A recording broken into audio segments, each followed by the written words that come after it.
The Chevrolet El Camino has confused people for over 60 years. Walk up to one at a gas station and try to explain what you are looking at.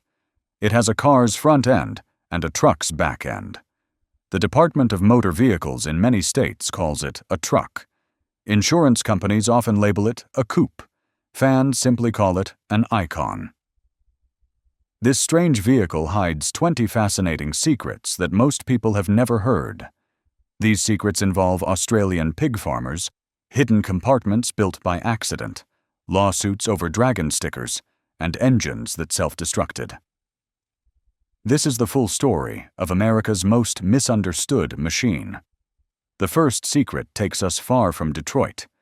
The El Camino did not begin in an American design studio. The idea was born in Australia in 1932, when a farmer's wife wrote a letter to Ford Motor Company of Australia. Her request was simple, but revolutionary. She wanted a vehicle to go to church in on Sunday and carry pigs to market on Monday. She could not afford two vehicles, so she needed one that did both jobs. A young designer named Lou Bant took her seriously. He created what Australians called a coupe utility, or ute. It had the smooth body of a sedan with a cargo tray in the back. General Motors' Australian division, Holden, soon built their own version. For over 20 years, this brilliant design stayed in Australia. Americans had no idea it existed. Then Ford brought the idea to the United States in 1957 with the Ranchero.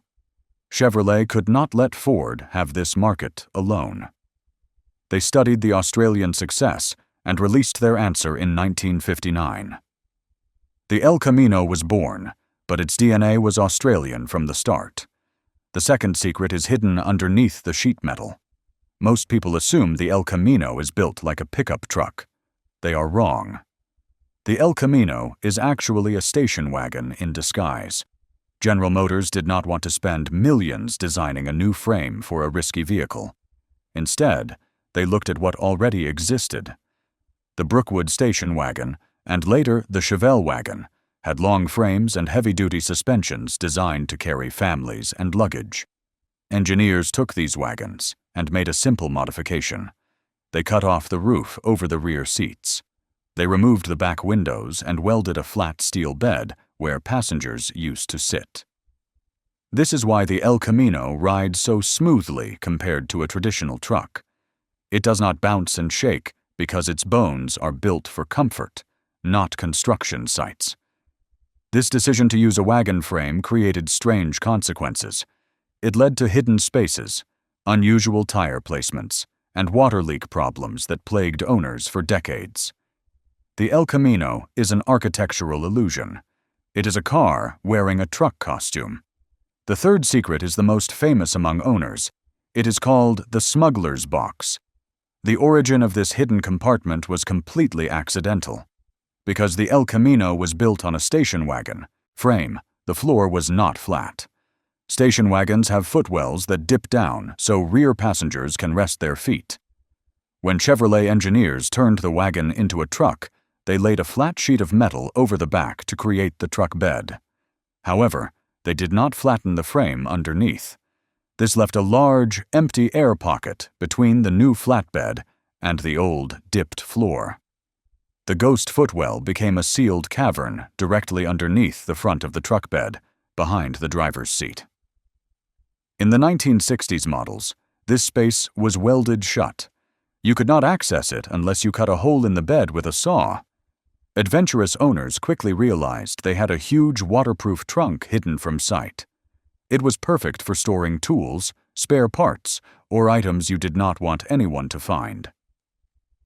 In the final generation from 1978 to 1987, Chevrolet finally acknowledged this space and created a small storage shelf behind the seats.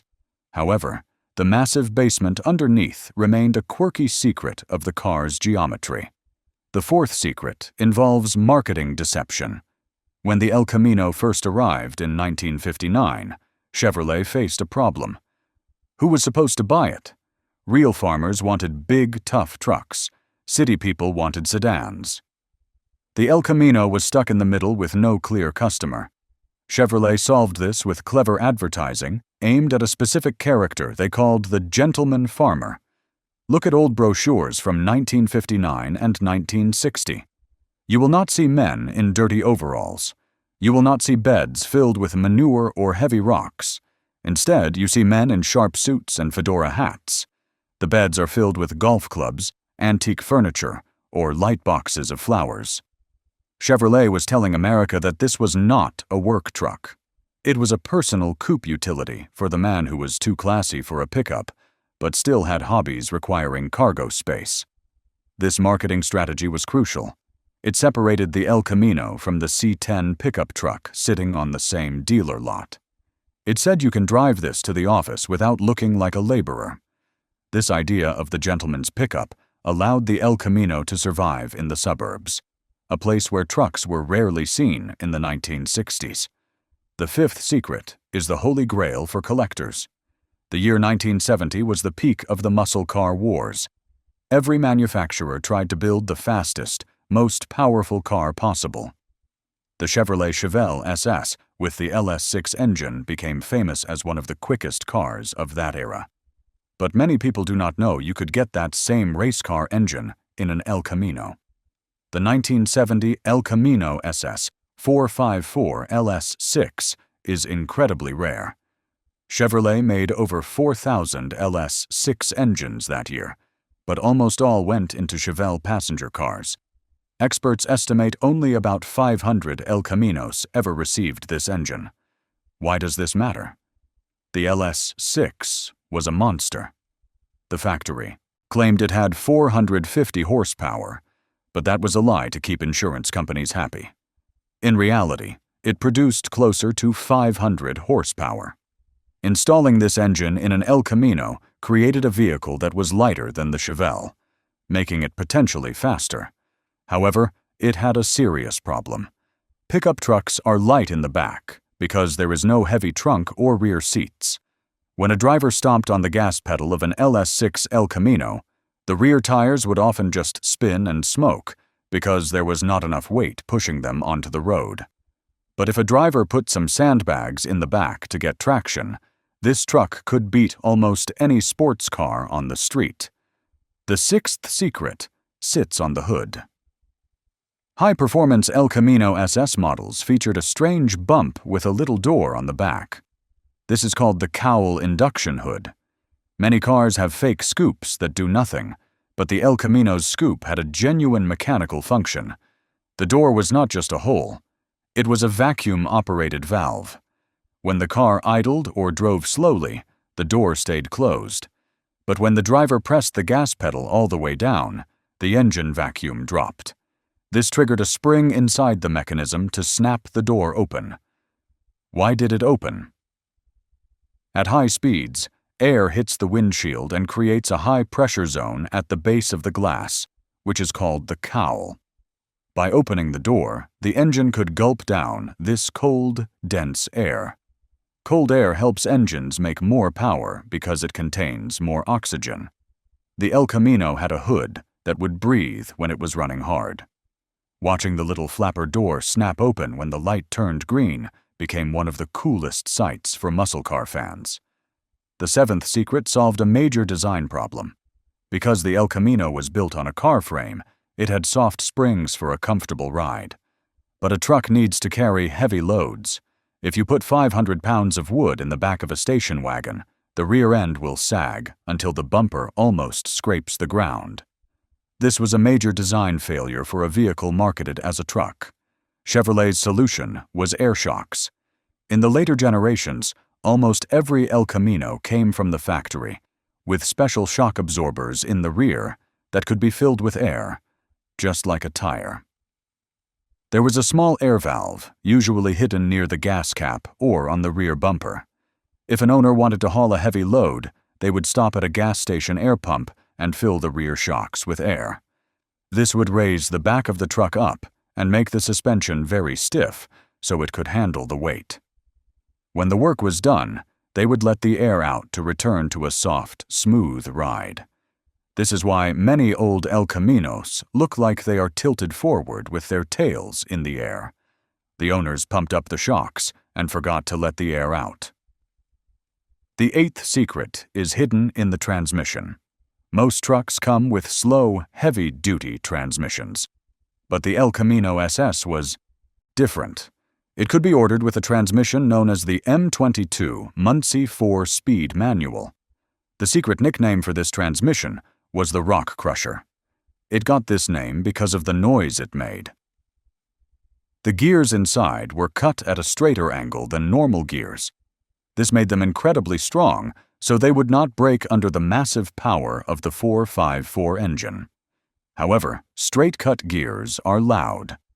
When you drove a car with a rock crusher, it sounded like you were grinding rocks in a blender whenever you shifted gears. For El Camino owners, this noise was a badge of honor. It told everyone at the stoplight that you did not just have a pickup truck. You had a race car, disguised as a pickup truck. Finding an El Camino today with an original rock crusher transmission adds thousands of dollars to its value. The ninth secret reveals that the El Camino was not one of a kind.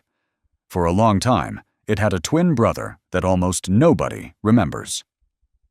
This is the GMC Sprint and GMC Caballero. General Motors owns both Chevrolet and GMC. GMC dealers wanted a cool car truck to sell too. Starting in 1971, GM took the El Camino, changed the badge on the front grille from a Chevy bow tie to the letters GMC, and called it the Sprint. It was the exact same car, with the same engines, the same body, and the same interior. The only difference was the name. In 1978, GMC changed the name from Sprint to Caballero. Caballero is a Spanish word that can mean horseman, knight, or gentleman. The sport package on the Chevrolet was called SS for Super Sport. The GMC version was called SP for Sprint Performance. The Chevy had a performance decal package called Royal Knight. The GMC had one called Diablo, which means devil. While Chevy used the noble Royal Knight name, GMC chose Diablo. It was a strange choice for a conservative company, but it makes the GMC versions highly sought after by collectors today because they are so rare. For every 8 to 10 El Caminos built, only one GMC was made. The 10th secret involves a lawsuit over a sticker. In 1978, the movie Smokey and the Bandit was incredibly popular. It featured a black Pontiac Trans Am with a big gold bird on the hood. Everyone wanted a black and gold car. Chevrolet decided to cash in on this trend. They created a special edition El Camino called the Black Knight. It was black with gold stripes and had a large decal of 2 dragons and a knight on the hood. It looked very cool and sold very well immediately. But there was a problem. Someone else already owned the rights to the name Black Knight for an automotive product. They sued General Motors. In the middle of the production year, Chevrolet was forced to stop making the Black Knight. They had to scramble to come up with a new name. They settled on Royal Knight. For 1979, the car returned looking exactly the same with the same black paint, same gold stripes, same dragon hood sticker, but the name on the fender was different. Because the production was stopped so quickly, the 1978 Black Knight is one of the rarest El Caminos ever made, with only about 1,200 produced before the lawyers stepped in. The 11th secret is an optical illusion. Not all El Camino secrets were about power or lawsuits. Some were just clever tricks to hide the car's age. By the 1980s, the El Camino design was getting old. It looked boxy and dated compared to the sleek new cars coming out. Chevrolet's secret weapon to keep people buying it was the Conquista package. Conquista is Spanish for conquest, but this package did not add any power. It did not add better suspension. It was purely visual. The Conquista package added a special 2-tone paint job. The roof and the bottom of the car were painted one color, and the middle of the body was painted a different color. They separated these colors with bright chrome trim.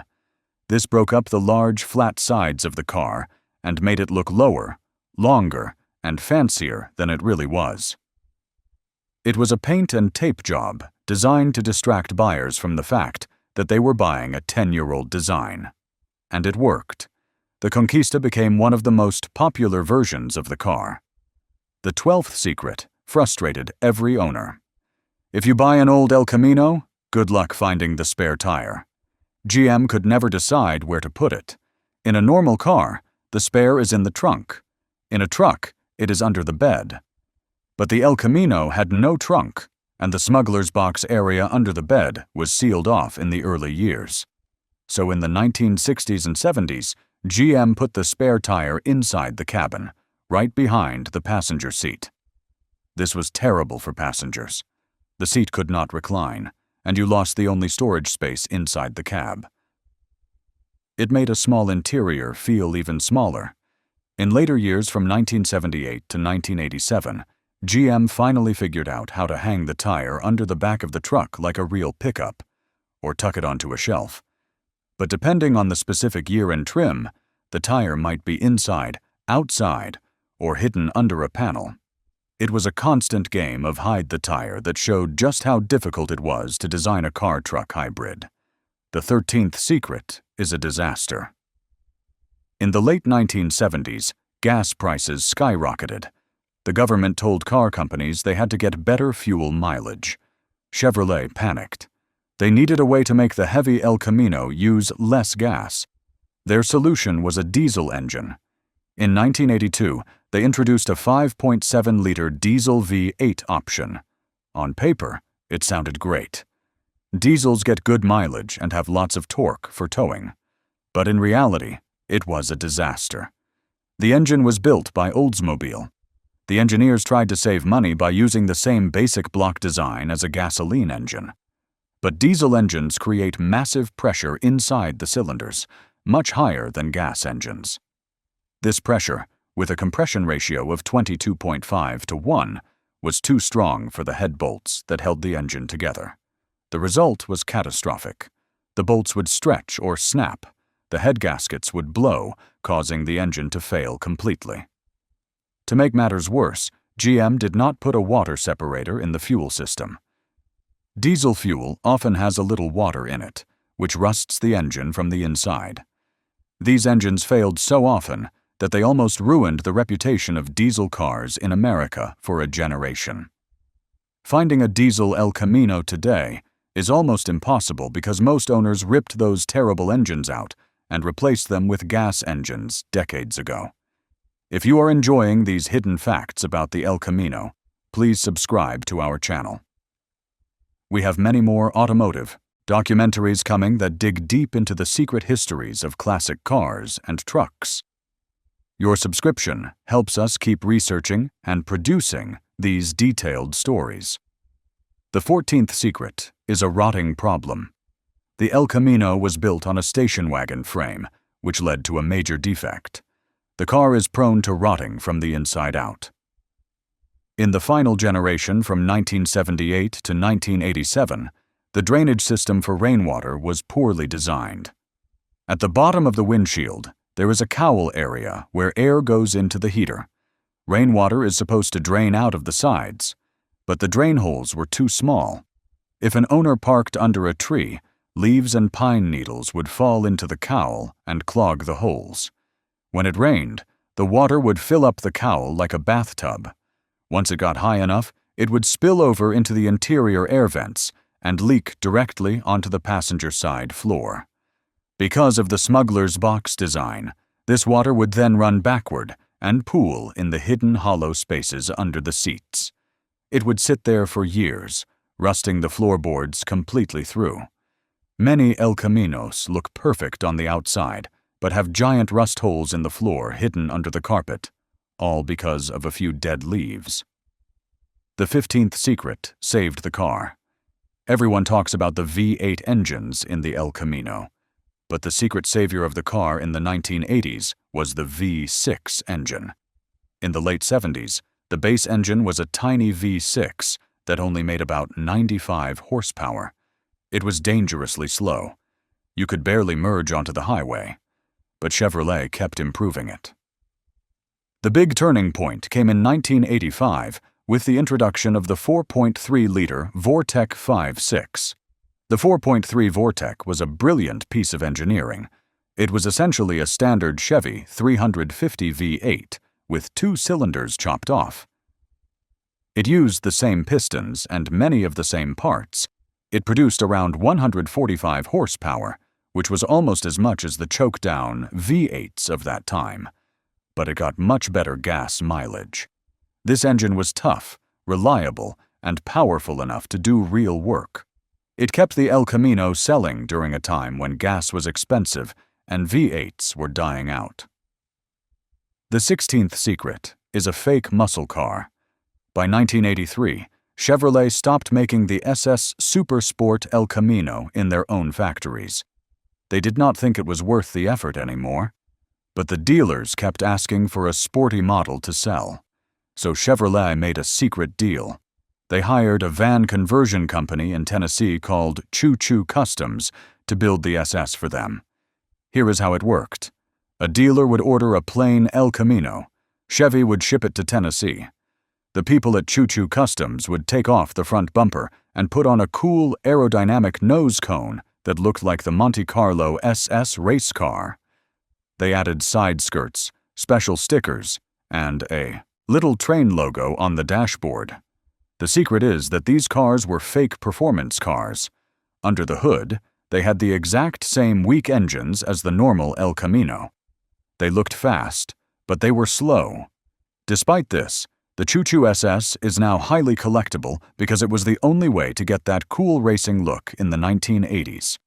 About 2,200 of these were made, and you can identify a real one by looking for the recertification decal in the door jamb. The 17th secret is extreme rarity. If you think the Choo SS is rare, meet the IROC-S. This is the rarest El Camino of the modern era. IROC stands for International Race of Champions. It was a famous racing series. In 1984, Choo Customs built a special version of the El Camino to be the pace car for these races. They painted it red, white, and blue, put huge strobe lights on the roof, and added real, functional hood scoops. The secret fact is the production number. Experts believe only about 15 of these were ever made. Unlike the fake SS, some of the IROC-S trucks actually got upgraded 350 engines, making them true hot rods. Seeing one of these today is like seeing a unicorn. Most people do not even know they exist. The 18th secret is exile. By 1985, the El Camino was dying. It was an old design, and Americans were buying the smaller Chevy S10 pickup instead. To keep the El Camino alive for a few more years, GM made a drastic decision. They moved the entire production to Mexico. The secret of the 1985 to 1987 models is that they are all imports. They were built in the Ramos Arizpe factory in Mexico and shipped north. This was done to save money on labor. It was the only way GM could afford to keep selling the car. While the quality remained decent, it signaled the end was near. The El Camino was no longer a mainstream American product. It was a budget relic being kept on life support. The 19th secret is ghostly. Every history book will tell you that the El Camino stopped production in 1987. But that is not entirely true. There is a phantom year, 1988. When production officially ended, there were still leftover parts and unfinished chassis in the factory. Instead of scrapping them, the factory finished building them. These cars were titled and sold as 1988 models. There are approximately 400 to 1,200 of these leftover El Caminos. They are identical to the 1987 models, but their registration papers say 1988, confusing collectors and insurance agents to this day. The 20th secret explains why the El Camino had no competition. Why did not Toyota or Nissan make an El Camino competitor? Why was the El Camino the only car truck for so long? The answer is a weird trade war called the chicken tax. In 1964, Europe put a huge tax on American chicken meat. President Lyndon B. Johnson was angry. To fight back, he put a huge 25% tax on potato starch, brandy, and light trucks coming into America. This tax was meant to hurt Volkswagen, which sold a small pickup truck, but it ended up protecting the El Camino. Because the El Camino was legally a truck, any foreign company that tried to sell a similar vehicle in the U.S. would have to pay the 25% tax, making their car too expensive. The El Camino enjoyed a monopoly for decades, not because it was perfect, but because the U.S. government made it impossible for foreign competitors to challenge it. The chicken tax is the secret bodyguard that kept the El Camino alive. We cannot finish the story without mentioning the El Camino's modern comeback. For a long time, the car was a joke. It was seen as a mullet car for people stuck in the 70s, but the TV show Breaking Bad and the movie El Camino, a Breaking Bad movie, changed everything. In the movie, the car represents the path, which is what El Camino means in Spanish. It is the vehicle Jesse Pinkman uses to escape his past and find freedom. This movie made the car cool again for a whole new generation. Suddenly, young people wanted the 1980s El Caminos. Prices for the car skyrocketed. The movie turned a dusty relic into a symbol of survival and redemption. The Chevrolet El Camino is a vehicle of contradictions. It is an Australian idea that became an American icon. It is a station wagon pretending to be a truck. It has a box for smugglers that was created by accident, and a hood scoop that actually breathes.